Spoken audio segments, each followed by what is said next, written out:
Okay, in this talk, I'm going to talk about baseball analytics. I'm going to explain a little bit about Bayesian statistics. And in the statistics world, there are two ways of learning about data, and I'll talk about both of those. I'll talk about a way of combining data through a multi-level model. And then I'll move on to talk about how we can model strike ball data, which leads into catcher framing. Okay, so when people learn that I've written some books about baseball, they ask questions like, what was your, how did you do in baseball? What was your career batting average? How many games have you attended? Well, I have to be honest here. Let's see, I played a group in Philadelphia. I played Little League Baseball. I'm a Phillies fan, and I liked to collect baseball cards, and that's how I got interested in statistics. And I played baseball games like simulation games like Stratomatic. Now, I played right field in Little League, and that probably tells you how good I was in baseball. Not very good. Okay, so currently in Major League Baseball, we have 30 teams, and each team has a analytics group. And so what kind of skills do you need to be a baseball analyst? Well, here's an ad that was recently posted by the Reds, and what's interesting is they ask, they're interested in someone who has experience with Bayesian statistics. So I should explain what that means. Okay, we're going to talk about player performance, and in particular, we'll talk about what makes a good catcher, and how. It's like generally, the question is how do you measure performance of a player, and whatever measure you use, you want to ask how important is the measure. In particular, does this measurement predict future performance? Okay, catcher framing is a skill of a catcher, and essentially it's the ability to catch a ball so it appears to be a strike. And so we want to measure this skill, and we want to adjust this measurement for other variables that might influence the call ball a strike. And again, the important thing is, does this skill matter? Okay, now when we talk about statistics, an important statistician was John Tukey, and he wrote a famous book called EDA, which stands for Exploratory Data Analysis, and he worked on a lot of applications. And one thing that he said was that the best thing about being a statistician is that you get to play in everyone's backyard. And in this context, my backyard is baseball. And so being a sports statistician gives me an opportunity to combine two passions of mine. I can talk about baseball, and I also can talk about Bayesian statistics, which is a way of learning about the world through data. Okay, so what is Bayesian statistics? It's the science, so statistics generally is the science of learning from data. And the Bayesian paradigm is a way of doing this. And this is not the way that most people learn statistics in a stats class. Now, Bayesian statistics is named for a Presbyterian minister. His name was Thomas Bayes, who was born in 1701, and he only published 2 papers during his lifetime. But even so, he was elected as a fellow of the Royal Society. And so he studied in a university in Edinburgh. There's a picture of me in Edinburgh at Thomas Bayes Road. And Bayes was a mathematician who liked to work in probability. And so he left a manuscript behind that was discovered by his friend, Richard Price. So here's the first page of his paper that was published in 1763. And this really was the first discussion of Bayes' rule. Now, I want to talk about a simple illustration of Bayes' rule. And let's suppose that we have 2 spinners. And I don't know which spinner is being spun. We're calling the 2 spinners A and B. And so somebody's going to choose a spinner at random and spin it. and we observe a 1. And so the question is, what's the chance that the spinner A was spun? Okay, pretty simple question. So here are my two possible spinners, and spinner A and spinner B. And what you notice is that each spinner can be 1, 2, or 3, but the chance of being in those 3 regions depends on the spinner. Like spinner A, the outcome 3 is more likely, and spinner B, 1 is more likely. So Bayes' rule is we're interested in learning about the chance or the odds that spinner A is the one that's being spun. And essentially, Bayes' rule says there are 2 important quantities. First, the first quantity is the prior odds that spinner A is spun. And the second term is the likelihood ratio, which is the chance of whatever data we observed from spinner A over the chance of the data from spinner B. And then Bayes' rule says that the posterior odds, which is the odds after seeing the data, is equal to the product of the prior odds and the likelihood ratio. Okay, so let's start off with the first step, which is the prior. Now, I don't know which spinner was being spun, so I have no reason to favor one of the 2 spinners, and so I will set the prior odds to be 1. Next, I'm going to observe data. And remember we spun and we got a 1. And the likelihood ratio is the chance of spinning a 1 from spinner A over the chance of 1 from spinner B. And if you look back at the 2 spinners, the chance of 1 was 1/4 for spinner A and 1/2 for spinner B. So the likelihood ratio is the fraction or the ratio of those 2 quantities, and that's equal to 1/2. Okay, so Bayes' rule says that the posterior odds is equal to the product of the prior odds and likelihood ratio. So what we get is we get 1/2, which means that based on the spin of 1, it's more likely that spinner B was spun. Okay, now there are many applications of Bayes' rule. Here are some applications. Let's say a woman takes a mammogram and the result is positive. The question is, does she have breast cancer? And so again, what you would do there is you think about the initial odds or probability that she has cancer, and then you multiply that by the likelihood ratio, and that relates to the chance that the test result is wrong. And then you can get an updated probability that she has breast cancer. Now, actually, when you talk about your prior on having cancer, that actually depends on a number of things like age, family history, etc. But anyway, it allows you to make a sort of an objective measurement of the probability of cancer given a positive test result. Okay, here's a simple application of Bayes' rule, which is something we see every day, and that is spam filtering. And so you receive an email message, and the header of the message contains the word cash. And you want to know if it's spam. If it's spam, you don't really want to read it.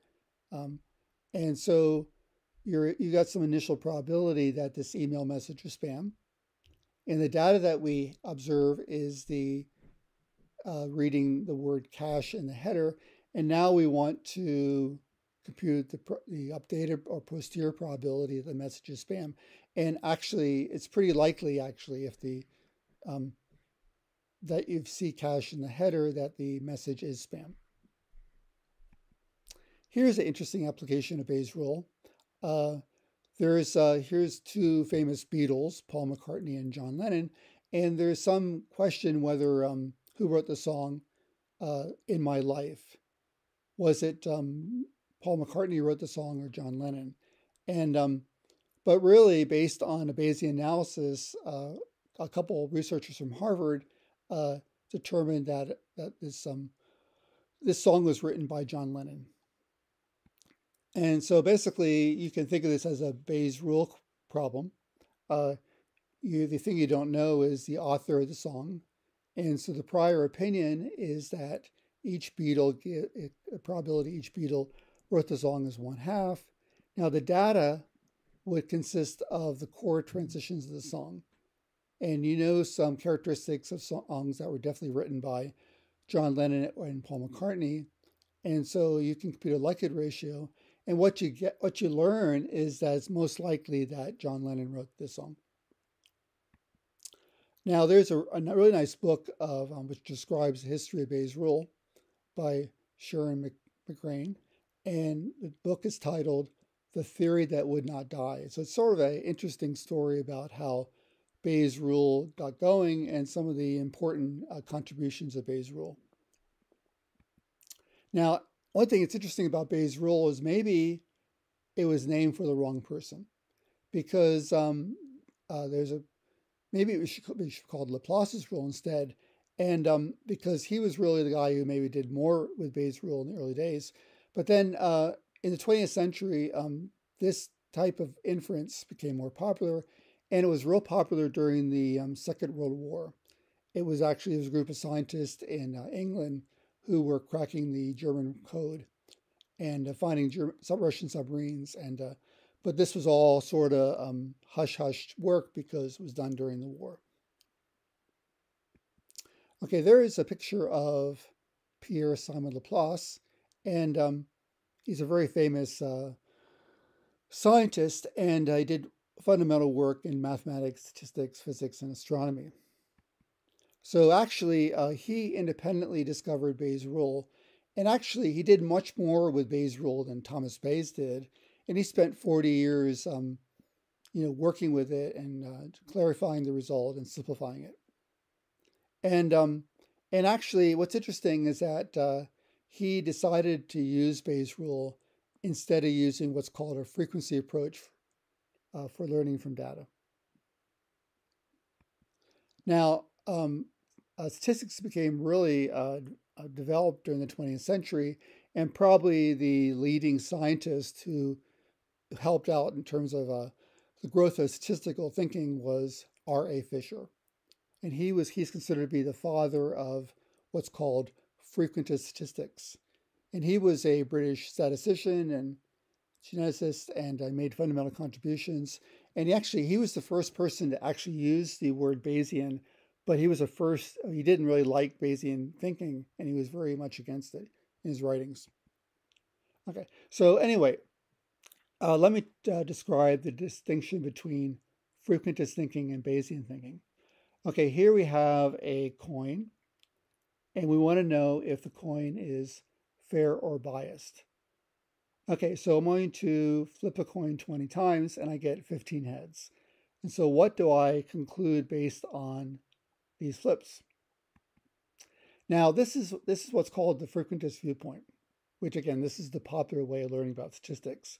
You think of the data as random, and you say, well, if the coin was really fair, what's the chance of getting 15 or more heads out of 20? And if that probability is small, it's called a p-value, then you reject the idea that the coin is fair. Now, the Bayesian viewpoint is very different.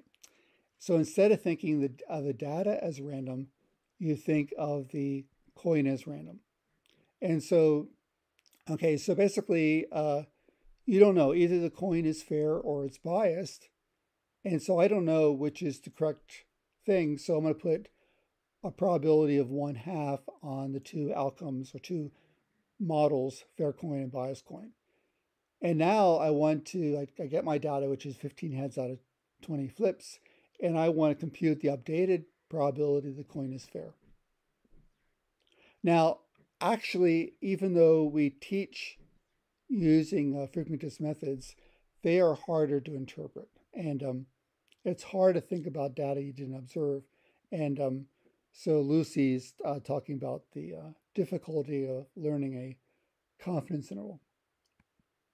Okay, so Fisher was very, very influential. He made some very important contributions to statistics. A lot of these contributions were very mathematically elegant. And because of what Fisher did, frequentist thinking became the foundation.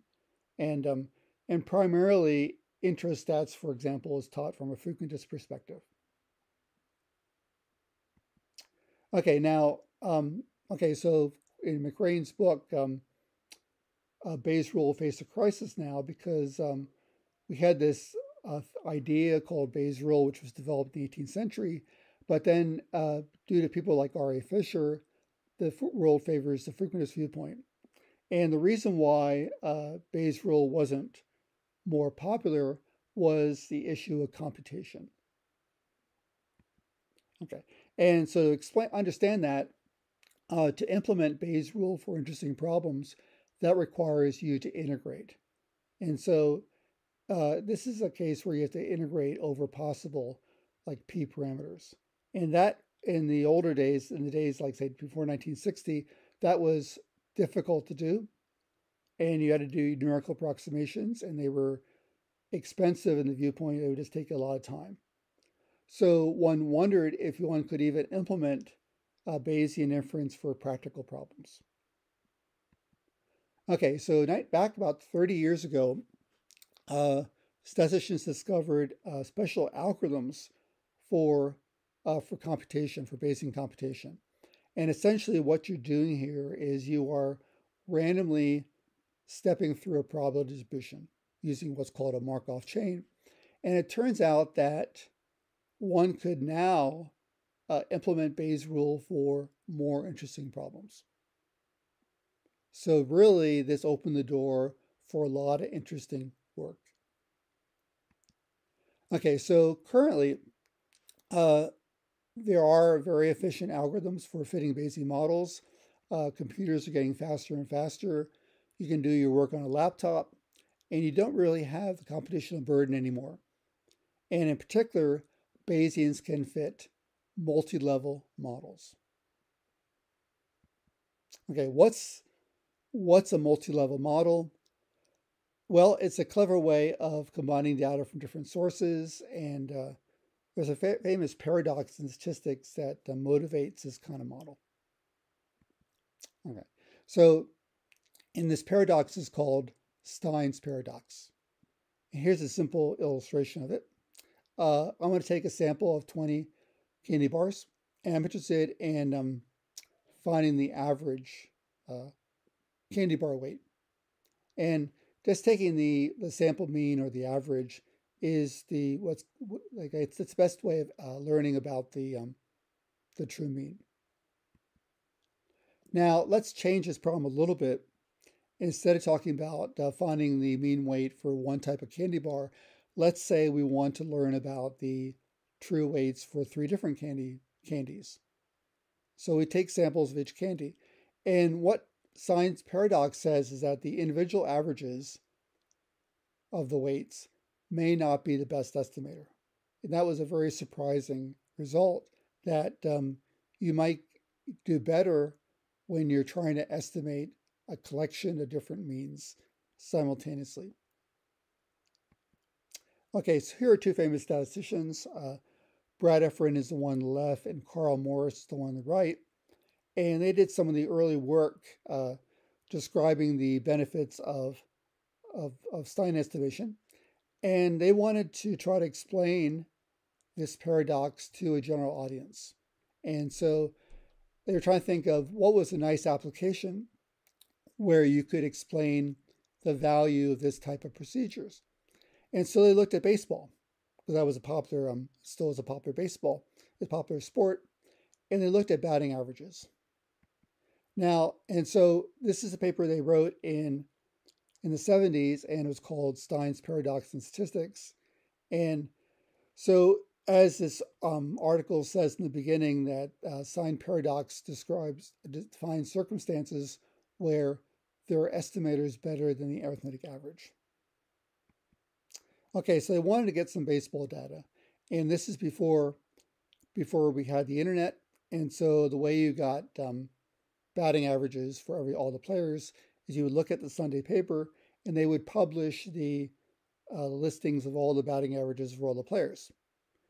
And they noted on one day that Roberto Clemente was a famous player, had 18 hits and 45 at-bats.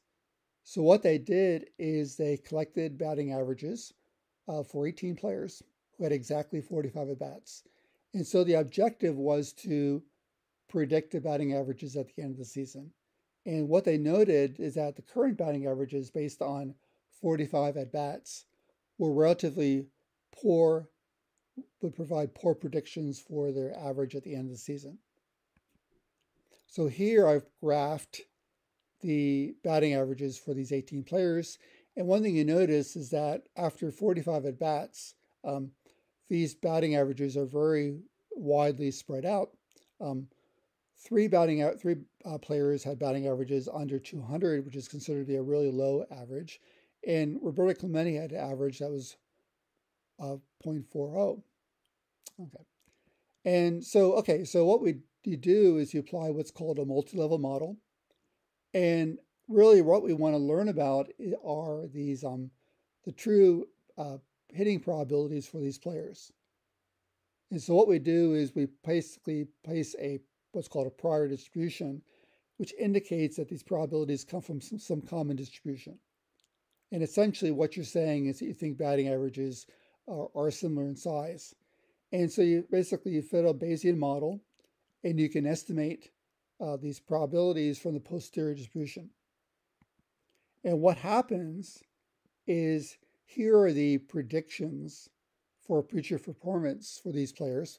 And notice that all these, the individual batting averages are adjusted or shrunk toward the average. So even though their individual batting averages are between 0.15 and 0.4, your estimates of the batting probabilities are more between like 0.23 and 0.32. Okay, so many people have illustrated that this type of modeling works in many situations. It's very useful when you have, let's say you have achievement test scores from many different schools. Some schools have a lot of students, some schools are small, and so you want to combine the data in an effective way. Nate Silver has gotten a lot of attention. He has a website called 538, but he's been very successful in predicting election results using these kind of models. I'm going to talk about one baseball application of this modeling. And in particular, we're going to use this type of modeling to estimate catcher framing. Okay, so to understand catcher framing, you've got to understand a little about baseball. Balls are thrown toward a strike zone, and if the batter doesn't swing, then the pitchers are called strikes or balls. And if the location of the pitch is inside a zone, then it should be called a strike. So there is a picture of an average strike zone, and so what I'm plotting here is the horizontal location and the vertical location. And so here are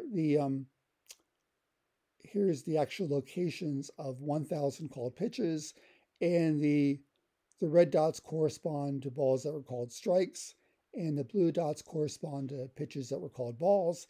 If you look carefully, you notice that the umpires are not perfect. Some blue dots are inside the zone, which means that they called a ball when really it should have been called a strike. Likewise, there are red dots outside the box, which indicates these should have been called balls, but they're called strikes.